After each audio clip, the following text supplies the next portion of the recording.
जगतसिंहपुर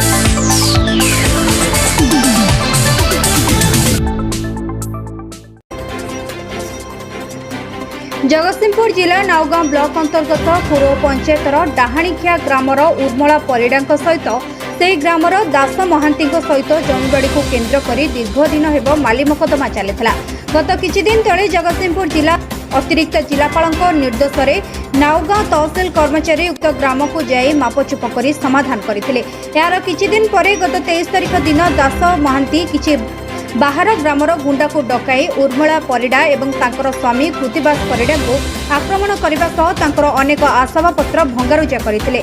ए संबंध में उर्मला नावगां थाना अभियोग करथिले मध्य पुलिस घटना को गुरुत्व देउनाही। अन्य पक्षरे उर्मला स्वामी को अवस्था गुरुतर थिबारु तांको अधिक चिकित्सा पई नावगां गोष्ठी स्वास्थ्य केन्द्र कटक पठा जायतिबा बेले उर्मला घटनार निरपेक्ष तदंत पई नावगां थाना अगरे वर्षारे भिजी भिजी धारणार बसिथिबा देखा जायछि। जगतसिंहपुर स्वतंत्र प्रतिनिधि आलोक कुमार शिशुंग रिपोर्ट आज टीवी ओडिया।